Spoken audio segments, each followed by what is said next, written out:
Braxton Industries, headed by billionaire liberal playboy Braxton Hunter, recently celebrated the closing of another highway to install more bike lanes and collective urban farms. Braxton recently returned from a trip to Antarctica on his private jumbo jet, where he'd been to accept an environmental award.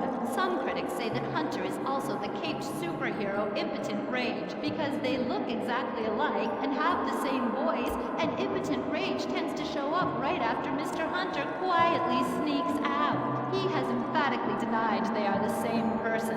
A hero of the liberal media, others say Hunter is a rich, entitled asshole with too much time on his hands. What? I am not a rich, entitled asshole with too much time on my hands. Woo, baby! Now that is one productive day's work. I'm gonna go home and do some yoga, drink some wheatgrass, and go to my favorite farmer's market. Good morning, Braxton. You look great. You've got a bunch of voicemail messages. From who? Uberman. Uberman! My arch nemesis! I hate that right-wing bully! Hey, Impotent Rage, you pathetic hypocrite. I was just eating some whale sashimi and a manatee steak when my thoughts turned to you. Dumb, slow vegetarians whom the state will no longer protect.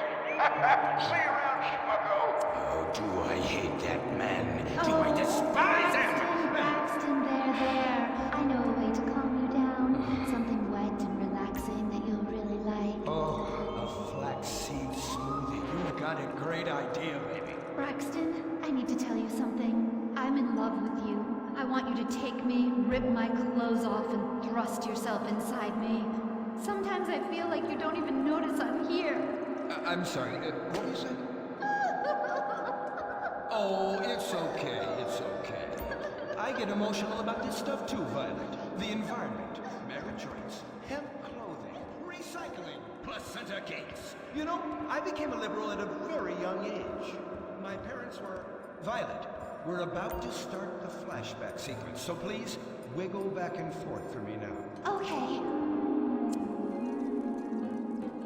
My parents moved here as immigrants from Vice City and built a huge empire, exploiting people mercilessly. My father made a fortune strip mining, boiling, dumping toxic pollution, and marketing tobacco. He was a womanizer. And much more interesting to me, he belittled me constantly. And then he died before he could write me out of his will. And so I became the majority shareholder in a huge multinational company. I traveled the world. I joined lots of NGOs and did what any other impossibly rich, sexually confused rich kid does. Became a superhero. Through the art of self-meditation, yoga, and a freak green energy accident, which gave me unnatural godlike powers, I became impotent!